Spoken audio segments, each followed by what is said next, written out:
Olá, a guerra da Rússia contra a Ucrânia completa um ano sem grande perspectiva de paz. Eu ia dizer sem qualquer perspectiva de paz, mas no último momento, no aniversário da guerra, a China anunciou a intenção de mediar negociações. A realidade não mudou no campo de batalha, as posições dos dois lados são muito distantes, não dão grande esperança às negociações, mas é sempre um começo. Em algum momento, os dois lados terão de conversar.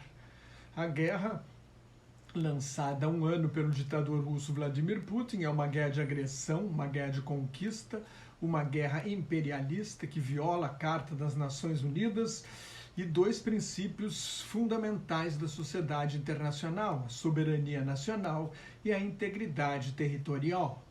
Não se pode mudar fronteiras internacionais à força. A guerra abalou a economia mundial, que já estava enfraquecida pela pandemia, e criou um mundo mais incerto e perigoso. O mundo não voltará a ser como era antes. O risco de uma guerra nuclear, por exemplo, é o maior desde o degelo no fim da Guerra Fria. O fracasso é uma grande perda de prestígio geopolítico para a Rússia. A Rússia não é a superpotência que imaginava. Esperava uma vitória fácil e rápida, em poucos dias, no máximo em algumas semanas, mas Putin não atingiu nenhum objetivo político. O presidente Volodymyr Zelensky continua no poder na Ucrânia, que resiste por causa do apoio político, diplomático, econômico e militar do Ocidente, dos Estados Unidos e aliados. O nacionalismo ucraniano está mais forte do que nunca. Putin apostou e ainda aposta na divisão entre Estados Unidos e Europa. A Organização do Tratado do Atlântico Norte está mais forte, com a adesão da Suécia e da Finlândia, que eram neutras. A Finlândia era neutra desde 1940, a Suécia era neutra desde 1814, do tempo das guerras napoleônicas. Os dois países estão em processo de entrada para a OTAN. A Alemanha decidiu se remilitarizar, vai passar a gastar 2% do produto interno bruto em segurança e defesa. Isso é uma das mudanças mais importantes da guerra. A Alemanha é a quarta maior economia do mundo, vai ter o terceiro maior orçamento militar, depois da China e dos Estados Unidos, e o terceiro país mais rico é o Japão, que também está se remilitarizando em função do crescimento do poderio da China.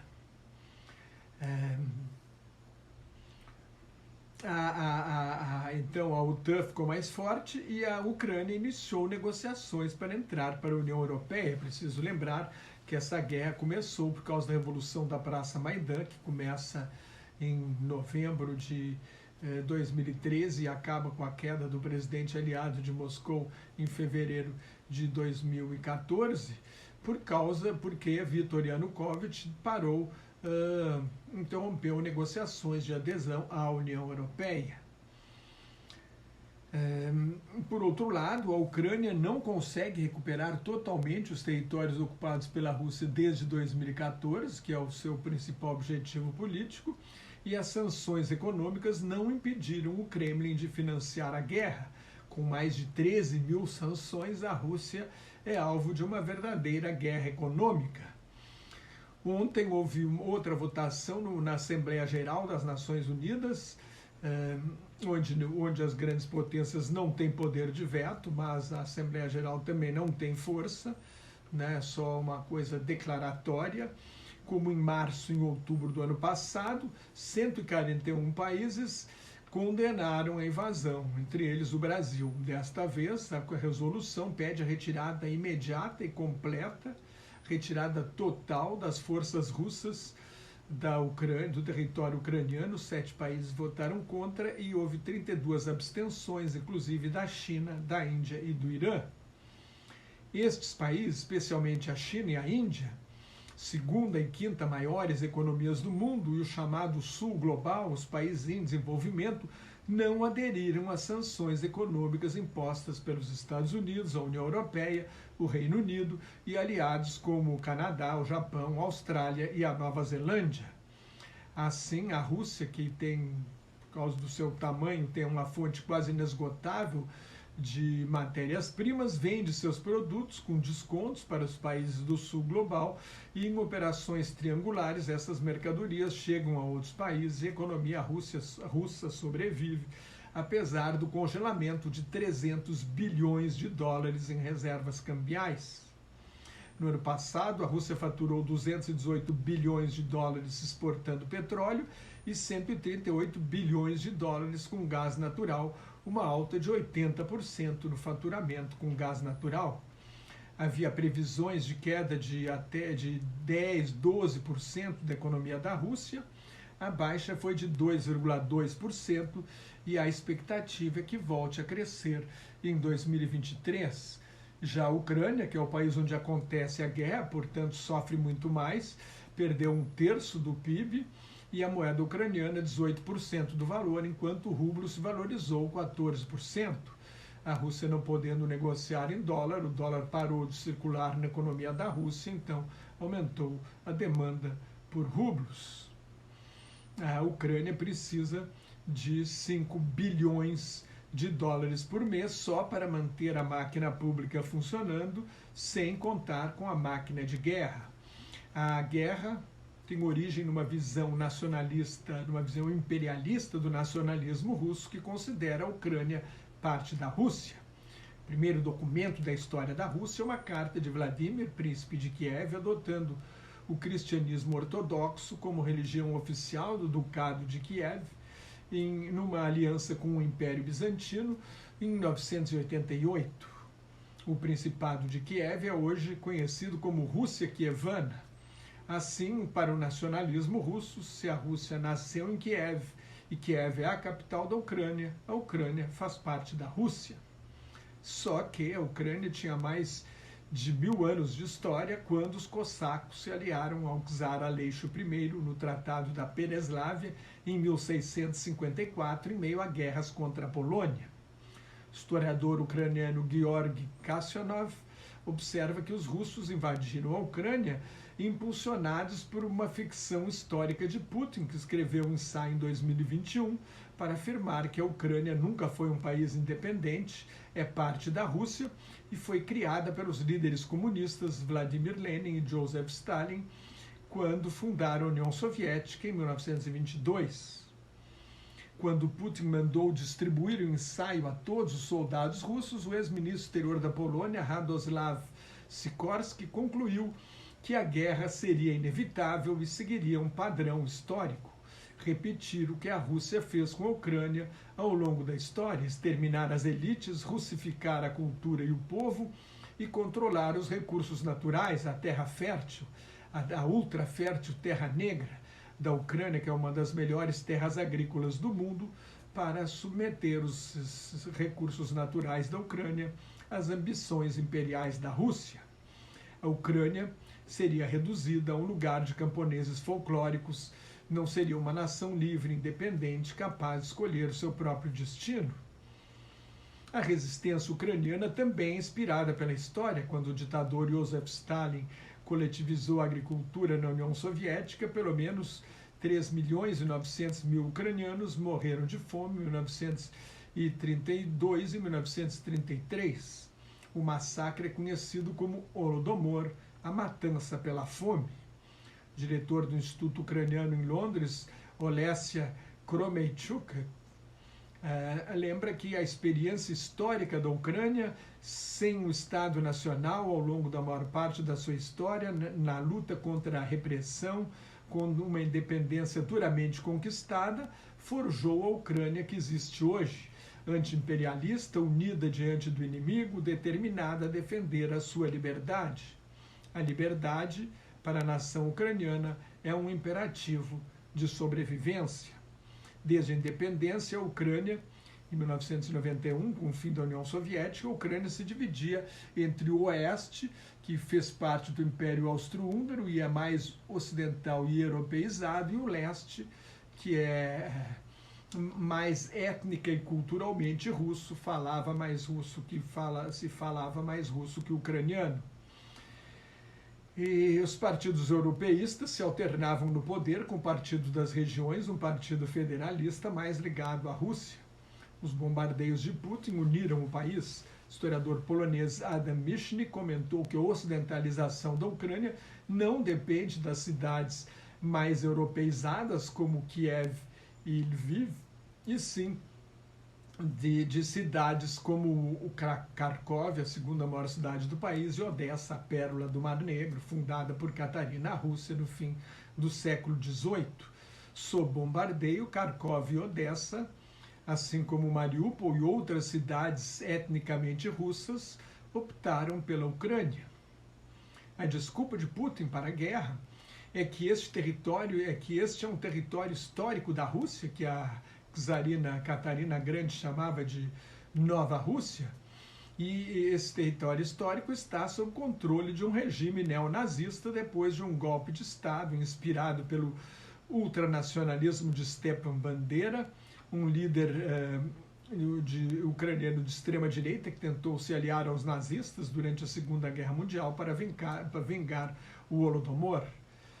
Putin chama de golpe, o que Putin chama de golpe é a Revolução da Praça Maidan, que derrubou em fevereiro de 2014 o presidente Viktor Yanukovych, aliado de Moscou.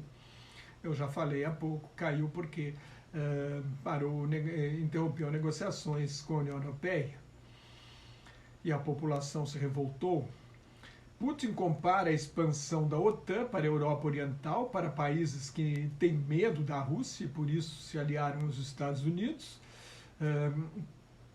com Anschluss, a anexação da Áustria pela Alemanha nazista de Adolf Hitler antes da Segunda Guerra Mundial, chamada de Grande Guerra Patriótica na história da União Soviética. No discurso de Putin, no discurso que fez no ano passado, no dia da vitória na Segunda Guerra Mundial, e nos que fez nos últimos dias, a Rússia de 2022 é a União Soviética de 1941, ameaçada por uma invasão ocidental, o que é um total delírio do ponto de vista histórico.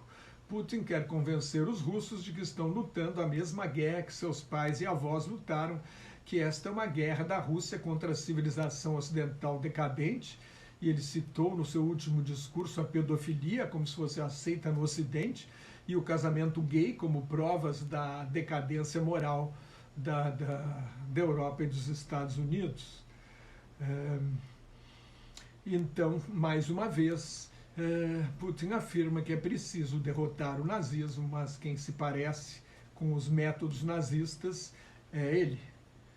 Ao lançar a guerra um ano atrás, em tom ainda mais agressivo, ameaçando o Ocidente com retaliação nuclear se metesse na guerra, Putin colocou como objetivos desmilitarizar e desnazificar a Ucrânia, o que significa desarmar o país e derrubar, talvez até matar, o presidente Volodymyr Zelensky, que é judeu. A Ucrânia é o único país do mundo, além de Israel, que tem um presidente e primeiro-ministro judeus. A extrema-direita existe, como em todos os antigos países comunistas da Europa Oriental, inclusive na Rússia, mas na Ucrânia obteve 2,16% dos votos na última eleição, não venceu a cláusula de barreira para entrar no parlamento. Esse profundo senso de traição, de injustiça histórica, esse complexo de inferioridade que a Rússia tem em relação à Europa, move Putin e tem ressonância na sociedade russa. A guerra só acontece porque a Rússia é uma ditadura. Putin controla a opinião pública com uma censura violenta e prende todo mundo que protesta contra a guerra. Milhares de pessoas até agora, dezenas de milhares, talvez centenas de milhares de pessoas foram presas e há uma estimativa de que 700 mil jovens russos fugiram do país para não serem obrigados a prestar o serviço militar. Então a guerra só acontece porque a Rússia é uma ditadura, mas a Rússia é um país gigantesco, com passado e tradições imperiais, que abriga 190 povos, então tem, de certa forma, uma vocação e uma tradição imperiais. O líder da oposição russa, Alexei Navalny, insiste que os russos não são imperialistas, mas a maioria parece não se incomodar com a guerra. Aliás, Navalny está preso depois de ter sobrevivido a uma tentativa de assassinato o que diz muito sobre o regime de Putin. Em 1994, quando era vice-prefeito de São Petersburgo, Putin descreveu o fim da União Soviética como o maior desastre geopolítico do século XX, desde que chegou ao poder como herdeiro político de Boris Yeltsin em 1999. Putin se esforça para restaurar o poder imperial da União Soviética e da Rússia czarista. Se conquistar a Ucrânia, dificilmente vai parar por lá. É o que temem os antigos países do bloco soviético que entraram para a OTAN e as 3 repúblicas bálticas da antiga União Soviética que também entraram para a OTAN, e todos esses países se reuniram ontem em Varsóvia com o presidente dos Estados Unidos, Joe Biden. São os países mais linha dura na defesa da ajuda à Ucrânia, enquanto outros países europeus, como a França, a Alemanha e a Itália, gostariam de uma solução negociada para acabar a guerra o quanto antes. O total de mortos e feridos é estimado em 300 mil. Não há dados precisos sobre o número de mortos. Outro dia eu falei em 30 mil soldados russos, aliás, 40 mil soldados russos, 30 mil soldados ucranianos e 30 mil civis ucranianos mortos, mas, enfim, com certeza são dezenas de milhares de mortes, talvez não sejam 100 mil mortos ainda, que é o número de mortes na guerra civil da Bósnia-Herzegovina, que até agora é a guerra que matou mais na Europa desde o fim da Segunda Guerra Mundial. 14 milhões de ucranianos fugiram de suas casas e 8 milhões saíram do país. 1,5 milhão estão na Polônia e mais de 1 milhão na Alemanha, os 2 países que receberam mais refugiados. Em comparação, a 6 milhões e 800 mil refugiados da guerra civil na Síria, 4 milhões e 600 mil refugiados da ditadura da Venezuela e 2 milhões e 700 mil refugiados da guerra civil no Afeganistão. Eu não vejo maior perspectiva de paz porque os 2 lados acreditam que podem ganhar a guerra. Como a Ucrânia depende totalmente dos Estados Unidos e da Europa, Putin aposta no fim dessa ajuda, pensava que poderia comprar a neutralidade da Europa com o gás natural russo, errou, mas está certo, ainda está convencido de que tem mais recursos humanos e materiais para resistir a uma guerra longa e apostar no desgaste da Ucrânia, que não tem um exército nem parecido em tamanho com o exército da Rússia, que chega a 2 milhões, se convocar os reservistas, chega a 2 milhões. No campo de batalha, o objetivo russo, no momento, é o controle total da região de Donbás, da bacia do rio Don, no leste da Ucrânia, onde ficam as províncias de Donetsk e Lugansk, que os aliados da Rússia já controlavam parcialmente desde 2014, e Putin reconheceu como Donetsk e Lugansk como repúblicas independentes antes do início da guerra, e então o objetivo da Rússia seria tomar o Donbás e manter um corredor terrestre até a península da Crimeia, no sul da Ucrânia. A Rússia lançou uma ofensiva, mas a situação do Donbás é comparada hoje à frente ocidental da Primeira Guerra Mundial, onde os inimigos ficaram 4 anos entrincheirados, trocando ataques de artilharia, sem avanços significativos no campo de batalha. No momento, é essa situação, essa comparação que se faz com o que está acontecendo na Ucrânia. Com o Donbás e o corredor terrestre até a Crimeia, as províncias que Putin anexou ilegalmente no ano passado, depois de plebiscitos forjados, ele estaria satisfeito por enquanto. Um cessar-fogo nestas condições, sem um acordo de paz definitivo, congelaria o conflito, manteria o status quo das regiões ocupadas, até que a Rússia possa se reequipar e se fortalecer para uma possível ofensiva ou guerra no futuro, porque o objetivo de Putin, ao que tudo indica, ainda é dominar totalmente a Ucrânia. Por sua vez, a Ucrânia quer reconquistar todo o seu território, que parece impossível sem uma guerra longa de muitos anos, além da punição dos crimes de guerra, da indenização pelos danos materiais e garantias de segurança de longo prazo que só a OTAN tem condições de dar. Os ucranianos confiam na vitória e receberam em dezembro a maior promessa de ajuda até agora, 40 bilhões. A Alemanha e os Estados Unidos estão enviando tanques, Zelensky quer aviões de combate e artilharia de longo prazo. A OTAN reluta por medo de que a Ucrânia faça ataques profundos em território da Rússia e que isso possa provocar uma retaliação mais dura. Talvez até um ataque nuclear. Putin suspendeu nesta semana a participação da Rússia no novo Tratado de Redução de Armas Estratégicas, START 3, assinado no ano 2000 pelos presidentes Barack Obama e Dmitry Medvedev. É o único dos acordos de controle de armas do fim da Guerra Fria que ainda está em vigor, e as armas estratégicas são aquelas com que os Estados Unidos e a Rússia podem atacar diretamente o território do outro, ou seja, são as armas que realmente importam. O tratado limitava o total de ogivas nucleares de cada lado em 1550.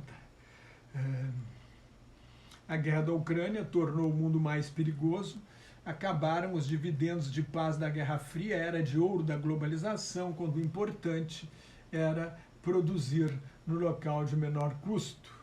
O risco geopolítico está de volta e estimula o nacionalismo econômico. Os Estados Unidos já estavam numa guerra comercial com a China, iniciada pelo presidente Donald Trump, que Joe Biden não renegociou. Ao contrário, Biden tenta negar à China o acesso à tecnologia de microprocessadores, fomentando uma nova Guerra Fria. A pandemia já havia mostrado a necessidade de fabricar produtos essenciais no país e a guerra reforça esta tendência. A guerra alimentou a inflação em escala global nos setores de energia e alimentos, criando problemas em países mais pobres. Por exemplo, o governo do Sri Lanka desabou, se não me engano, em abril, houve invasão do palácio, o presidente foi expulso, e então há o risco de problemas de agitação social nos países em desenvolvimento, especialmente os países mais pobres, na África e na Ásia, por causa dessa questão da inflação de alimentos. E a guerra deve continuar pesando sobre a economia mundial no ano de 2023. Desde antes de assumir, o presidente Luiz Inácio Lula da Silva defende uma solução pacífica, a começar por um cessar-fogo imediato. Ontem, na Assembleia Geral da ONU, o Brasil incluiu o pedido de retirada imediata e completa da Rússia, uma frase talhada para trazer a Ucrânia para a mesa de negociações. A Rússia aceitou, em princípio, a mediação brasileira, um sinal de que talvez Putin esteja interessado em acabar com a guerra. Mas uma retirada total será uma derrota para ele. A guerra teria sido absolutamente inútil. Aliás, o primeiro-ministro da Índia, Narendra Modi, alertou Putin de que o tempo da guerra passou. Estamos na era da democracia, do diálogo e da diplomacia, palavras que o ditador russo despreza. A China, que anunciou uma parceria inquebrantável com a Rússia 20 dias antes do início da guerra, é o país com mais influência sobre o Kremlin, é o país que mais tem condições de pressionar a Rússia a aceitar uma negociação de paz.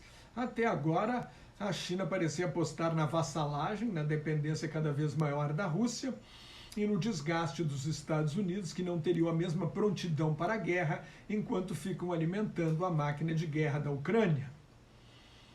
Mas hoje, aniversário da guerra, a China anunciou interesse em mediar as negociações e pediu um cessar-fogo imediato. Ao mediar, a China terá de defender a integridade territorial da Ucrânia.